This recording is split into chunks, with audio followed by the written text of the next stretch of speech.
Welcome back to the YouTube channel. Mlaweni cameras mwalibwanji konse kumene muli nanga kusala kwanu kukwenda bwanji. Anyway, hapa nditu tiyeni tilowe. I think tikamba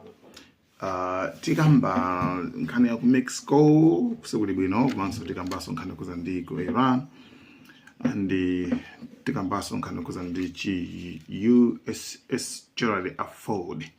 Yeah, that means it's yeah, that is.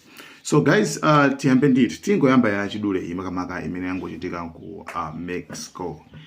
Mexico kumene kukunditu America petenazo na kuti ifeyo makamaka tifuna tibwere tiyambe operation yathu kumene koko yoyembana ndi ma drug dealers, ma drug cartels ku Mexico.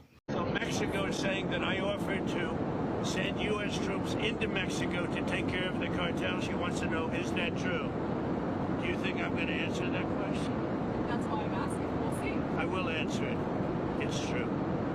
Absolutely. Because they should be. They are horrible people that have been killing people left and right. They've made a fortune on selling drugs and destroying our people. We lost 300,000 people last year to fentanyl and drugs. They're bad news. Yeah, that's true. If Mexico wanted help with the cartels, we would be honored to go in and do it. Kumano, I think asana pite kai anauza boma kuti iniyo tatonetseni kuti muchitapo chani pankhani imeneyi. So pali new generation inake mchilo kuti CJNG kamene kantuka generation kakapa mpanopa kama gangsters. So leader wakeyo amachoti El Muncho amene ndithu waphedwa dzulo pa 22 and zinapeza konzitana okay anamuombera then afterwards anamutenga kupita kumabwera naye ku Mexico ku city.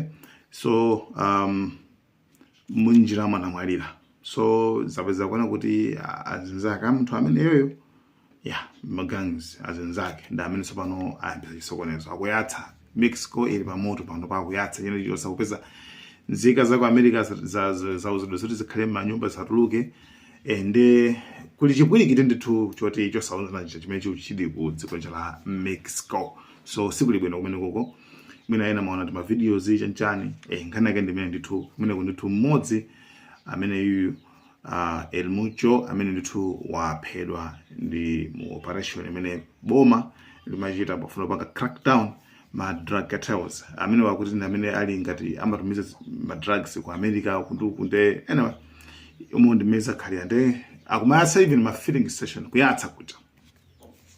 Yeah, that's it. So imene ndi nkhani yoyambirira. Nkhani number 2 ndi nkhani kuzana ndi yomwe ija ya ku Iran ndi Iran ndi America kuti ma issues awo makamaka alipati.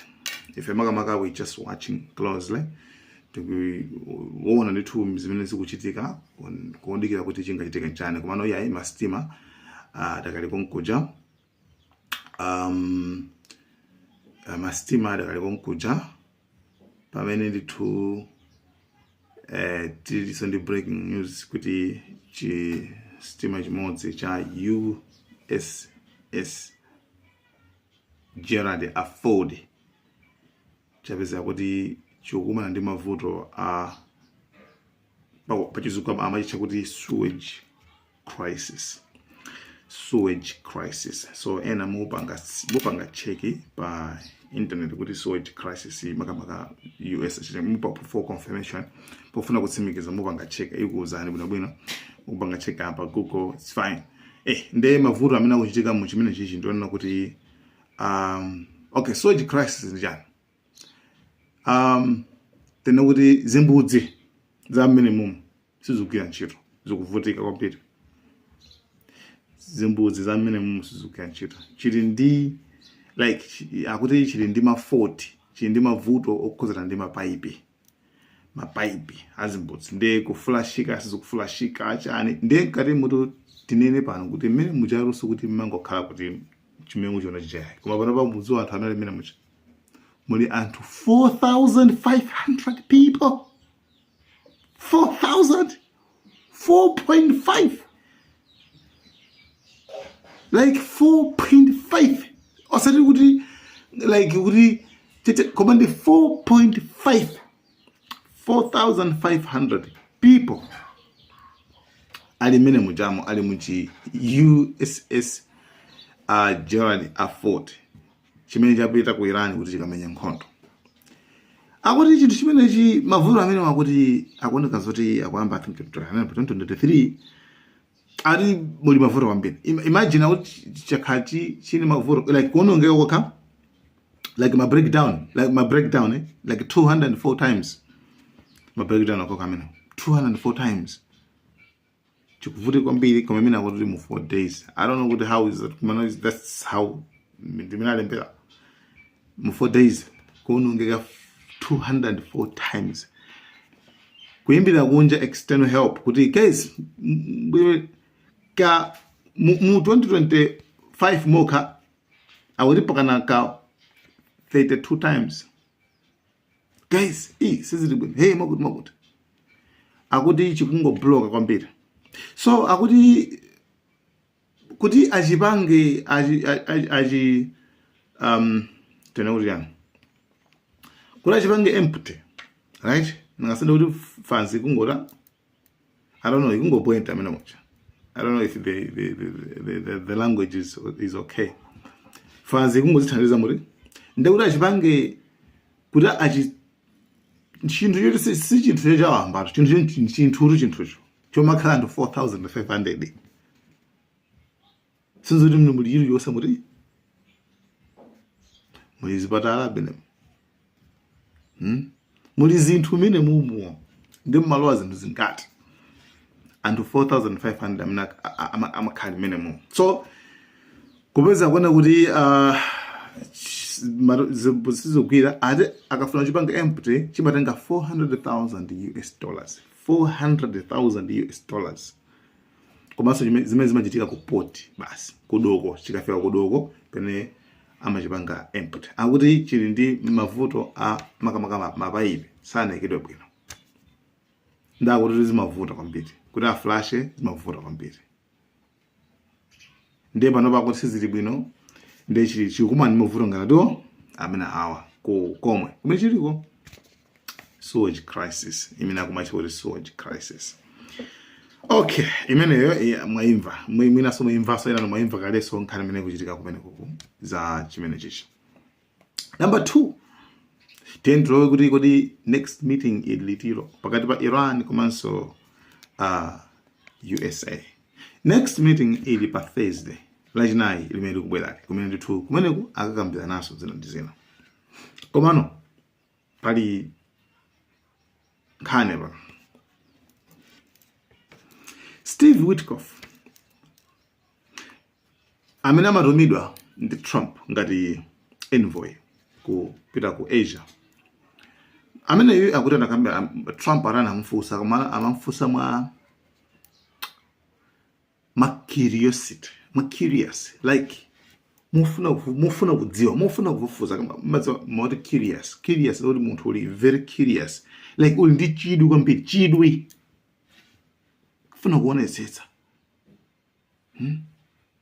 kuti chikuchitika njani curiosity. So akuti Trump anali ndi curiosity anali very curious anali ndi chidwi kumfusa Steve Witkoff iwe ufuna ndiuze kuti anthu akuyana sana kupezebe kuti mwina tipange deal like the president asked me that this morning, and I don't want to use the word frustrated. It's almost because he understands he's got plenty of alternatives. But it's curious. He's curious as to why they haven't, I don't want to use the word capitulated, but why they haven't capitulated. Why under this sort of pressure with the amount of sea power, naval power that we have over there, why they haven't come to us and said, we profess that we don't want a weapon. So here's what we're prepared to do, and yet it's hard to sort of get them to that place. Anagwisa chiro chizungu yetu capitulate. Capitulate ndi kuonesa kuvomereza kugonja kuma principles, kuma terms and conditions kwa dziko lina lake kapena gulu kapena chani moti capitulate. So aramafuna okay sindofana kambe zote za kapiche komana Trump osati okay Trump anali ndi kudaba iwe ukundizo kuti anthu akuyiraniwa with all mmene tapangira gather zinthu kumene kujako zichachani zimastima zimachani sakuopa like sakuopa like sana kubwere kuuza kuti timangidiro right. So the thing is at Trump chimina kusela pamene kujako ndi game ya Venezuela ya psychological torture, mind game yokuswala na maubongo. Okay, it's like mwimapenda pake nde pali munthu ndewo pali munthu amene mdani wanu akhala pambalipo adikira kuti mumenyane koma sakuchoka pa ngakhala pompo. Inu mungakhale pasi kumadya sima, mungakhale pasi kumadya sima kuti hayi kudiwa bwanji kuti tandisitokere pano bwanji usandipase pwichipwichi mwana usandipase phuma ukhala pa bwanji chokani tandicho amakupasa pressure. So America zimene kupanga it's a mind game, psychological torture, psychological warfare. Kubwesa zinthu chako changoti Iran zirani iziopa ndakungonjezera zina marolero sakugwiya zimatatu koma akudi kuti Iran mwe wakira ibwere koma Iran ikwazo kwena kuti tamalotani koma inayi feo ngati mufuna nkhondo ifeso nkhondo timenyana papo. Iwe ungamuphize munthu oti nkhondo yote like wamenyako pa home ground ka kuti like nkhondo sekundachilendo yayo ukamuphiza amene ndezi bonyo ngamo amazizobo nobwino. So akona ngati kuti Iran ndi Venezuela nde umene kujako wakhala angukhala kuti chichitika njani kwene ku you understand. So Trump ndamene akudapo kuti Iran kuti kuchitika njani sakufuna pakana pa. So anthu awa option imene iyi imene akugwisa ntchito apa kuti imene chanchani tentikambirani ukunkuma upyeza chanchani sizikuthekabe sizikutheka. Ndeti uone kuti zotsatira zake zikhala zotani. Nkhondo ichitika kapena sichitika. Netanyahu kundangu kukazengwe amupyeza Trump mupyeza iwe rumene nkhondo ichitike iwe lamene usasiye upanda kwasiya tiwona sana pene mungazoso kuti Americaso nayos ibeso tenderi ibeso folia anthu ina ambira ku America ambe kudzuka kuti ife bwanji thaiza mbiri timakhala kupembeza Israel anthu ambe kudzuka ku America anthu ambe kudzuka mwaona ina muniso mwambaso kwawo naso even wankhula zokhuza ndi zoyeba za Israel makha ngati anti-Semite kulikhanga kuti iwe udana ndi Majews uthe wankhula zopusa zokhuza ndi America paibe chimenga chitike koma wankhula zopusa zokhuza ndi Israel ku America sizimakhalira bwino yayi zimene muzidziwa zimenezi. So ma issues ngalamino wawo ndamene akuchitika kwambiri ku dziko la United States of America. Mobe tuona kuti Thursday chingachitika njani koma yeah, that's it. Nde tuona kuti guys, thank you so much, Malawi cameras.